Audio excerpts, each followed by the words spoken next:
Yeah, left, right, out. We're going to talk a little bit about the markets today. We'll keep it kind of narrow-minded right there. Today's Sunday. Well, I didn't do anything on Friday.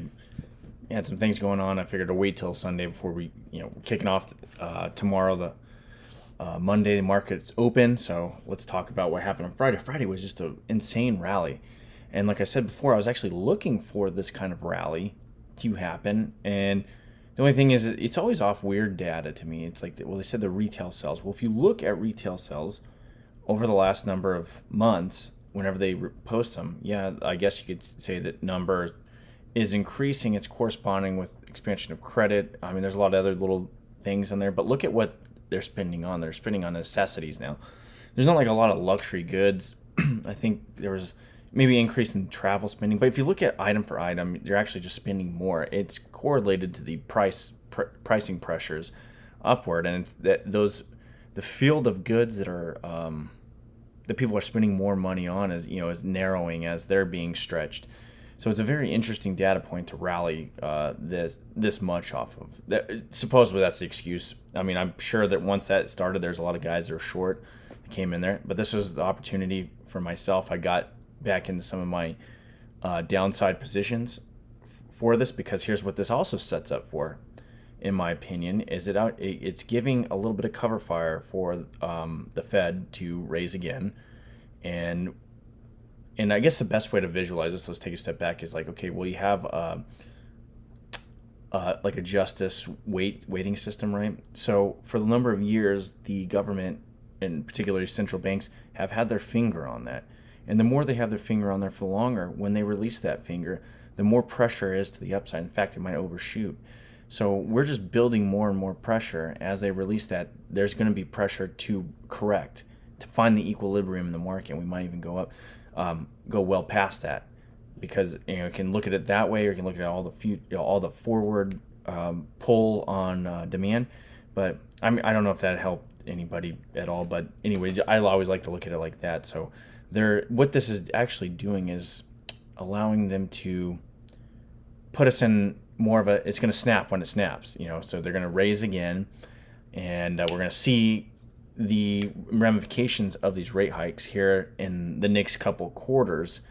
When you start seeing these companies, which we've seen some in the crypto space, we're starting to see it, like I said, in the housing market. The housing market has peaked in a number of areas. And it's funny, there's an article that came out, and it was showing areas in the country that are susceptible to a severe housing correction, which when I looked at that chart, it was essentially just take that chart and you inverse that, because what it was showing is like places like New York and California are in good condition and other places are in horrid condition.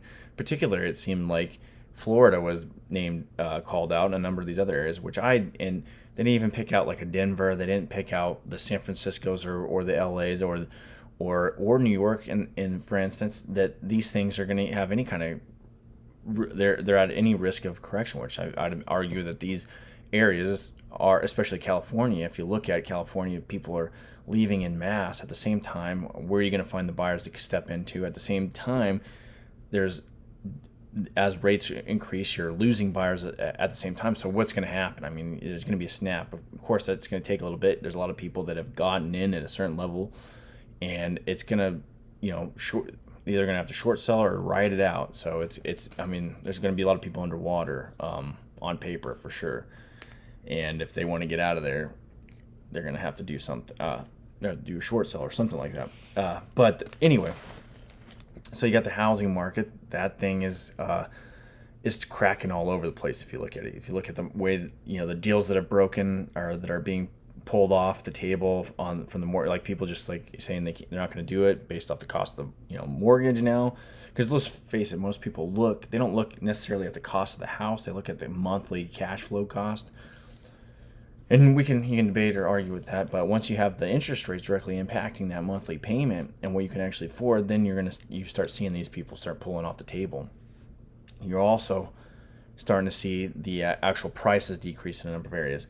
But then you're going to start seeing here after this this interest rates start cycling through the system. Even though there's still negative real interest rates, the interest rates that you are seeing affect because of the monetary policy in the past over the last since '08.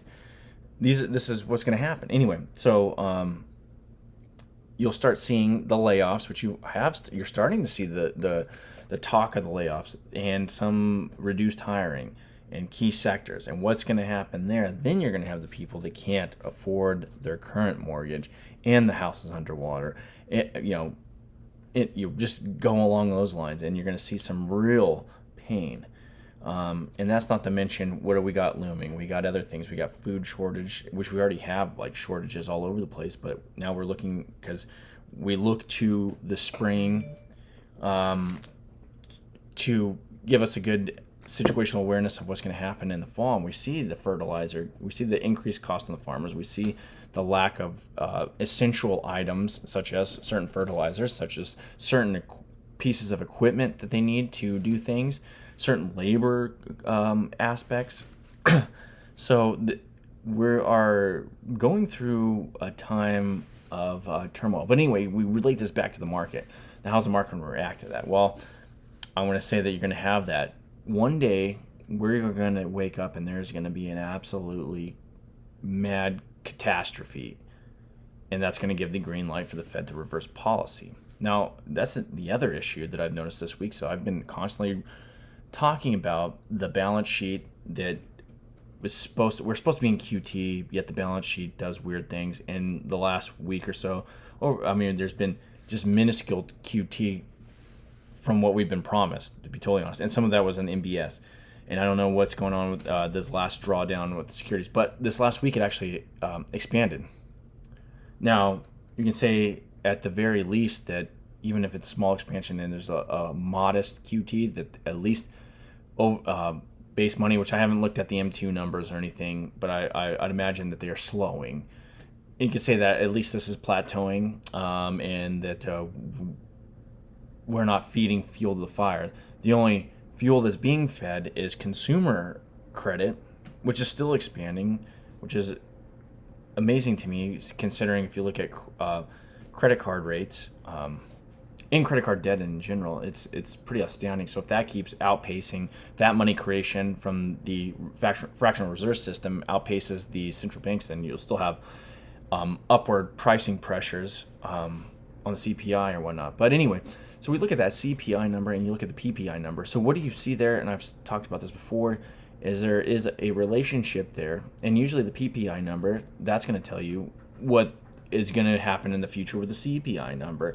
And we have been living in this weird place where margins are compressing, because you see, and plus, we've talked about how the CPI number is miscalculated. There's a little bit of that in the PPI, but not as much as in the CPI. So these prices, we don't really know, and I suspect from prior quarters that the PPI, that a lot of these, and if you look at overall margins on, in the aggregate, if you look at those, it appears to me is that these prices aren't being fully pushed into the consumer side of things, and we might see that. That might be the pressures on some of these items that we're going to see over the next few months, even if you squash monetary expansion.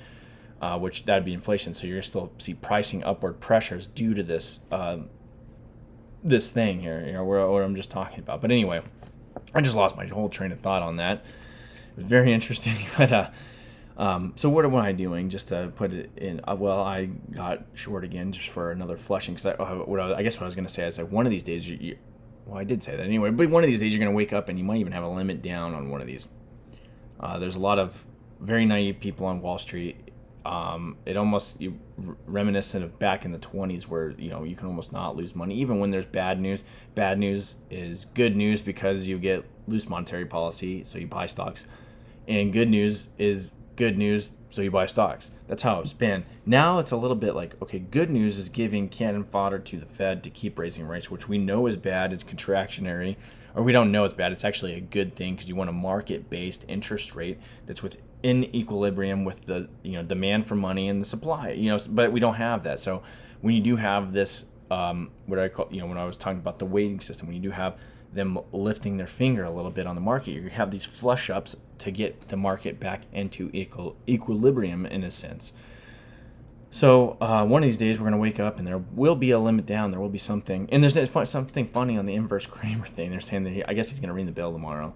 And the last time he did, we had a huge sell-off. I'm not saying that this week, because we got a lot of earnings, that this sell-off is going to happen. I'm saying that here within the next month or two, when we have the Fed raise again, and if they actually start implementing the QT, which we've gotten like just a very, if like I said, if anything, they're flat, a very small smattering of that. But I don't think we'll even hardly get started on it at this point. If we haven't started it now, and we're seeing this kind of reaction, by the time we actually do start the QT, it's going to be right back to QE. We might barely get into actual QT. But the funny thing is, in reality, interest rates are supposed to be the price of money. Like I said, is basically a supply and demand issue. So if the Fed isn't also combating that with their balance sheet, it's kind of hard for them to even control the interest rates. And I think that's one of the reasons why when they're raising and we've seen the bond market go almost catatonic for a little bit, they actually stopped the QT. I think is because they're getting back in that market in order to stabilize it. That's my own opinion on it, and that's probably one of the reasons we haven't seen QT is because they're actually utilizing their trading desk in order to stabilize the bond market as they're trying to do this. But we'll see what's going to happen. But you can, in isolation, you can really find key things that affect the market, but then you got to start putting these variables together, and there's so many variables. There's so many pricing pressures and downward pressures. Oh, the other thing is, this is funny. I read there's all these propaganda pieces about now it's like, well, if wages stop, it's a good thing. People aren't afraid of inflation anymore. They're afraid of deflation. It's like, who's afraid of deflation? I'm not. It's like, God forbid that I actually get an increase in my living standard. For some reason, they think 2% inflation is the target. It's like 2%. So for year on year, every year, I need to lose 2% of my purchasing power. I don't think that's a good thing. I would, maybe meet in the middle somewhere and just say stabilize the prices at zero. And if you in a real free market where you have supply and demand not only of goods and services, but the actual denominating asset that you use to transact, which would be money, you actually have an area where innovation and increasing productivity, you inherently get deflation. And that's where you actually raise people's living standards. And so I don't know why all these Keynesians and these MMTers, they're so afraid of deflation. Deflation is a good thing. You don't want giant whipsaw, actions in any market, but in a natural economy, in a free market economy, you have slight deflation. And like I said, it's due to, increased productivity, innovation, stabilized money supply, or free market. Anyway, that's a good thing. So I don't know why that article just seems stupid. And the fact that they said that somehow wages being stagnant. I saw an article on that, like Politico. Wages being stagnant is actually a good thing. It might help with with inflation. I was thinking, we're dealing with the wages that are baked into the cost are a very small aspect of overall inflation. In fact, that's not inflation. That's whatever. Inflation is the increase in the money supply. The wages are a cost. And yes, they go into this, but you can disperse those across a number of units of whatever you're selling, widgets or whatnot. So it's not as big as a role as Politico is saying. Granted, it is a role, especially in like the fast food industry, but it's not. It's an upward pricing pressure, but it's not inflationary. I don't even know. They keep misdefining these terms, and it's kind of infuriating to a certain extent. It's easier for the propagandists to keep peddling this stuff. But if you're the average person and your wages, even now, like you'll say, I think they're saying 4 or 5% annually. What is that? What the wages are going? I don't even know the number, but it's something around there. It might even be less. But then you take it to CPI. So we'll use the CPI as a number. So whatever 9.1, let's say it averages out to whatever. Let's call it 8%. So this year, and you've got a 4% raise, but everything that you normally buy goes up. Of course, we know CPI is messed up, but I'm just using that as an example. So everything went up 8%. So in fact, you're losing 4% of your salary on just basic goods. So this has happened over decades as well. We're just seeing it in an amplified effect here. So you were your standard of living is going down. All right, so let's take this same regard, because I've seen it when they said the CPI was 2%. I remember working in a retail job, so I go walk in, they're like, "Oh, you did really well. We're going to give you this 1.6% raise in a coffee mug." And I remember sitting there saying, I was like, "Well, do you pay attention like CPI or whatnot?" And they didn't know what I was talking about. I was like, "Well, it's 2.3%. So effectively, what you are doing is giving me a 0.5% or 0.5% pay decrease for the next year." And they didn't know what they those are like automatons in retail. So if you ever worked retail or anything, so it's like does not compute, is real NPC stuff, does not compute. Go on to the next step, just sign the paper due to get out. They don't know what to do when you bring up stuff like that. So you're getting paid. I think I worked when I was in college and around there for 3 years in this one retail area, and yeah, it was the same. It was like a 1.5% raise every year, but yet the CPI was right around that 2%. So effectively, it was an effective pay decrease in a sense. In real terms, yeah, nominal terms, yeah, you're up a little bit, but you are losing the battle. So you either got to cut somewhere else if you want to get ahead, and that's the issue. And you span that over decades, and you can actually see this huge issue with the monetary system, and that's why you see that bifurcation of people where you have uber rich people and uber poor people. Those poor people can no longer save or get any kind of return off of savings because they're not really gaining any assets, where the rich people can continue, or rich people with the means or with assets are able to reinvest that money. So it's just a lot harder to climb the socioeconomic ladder.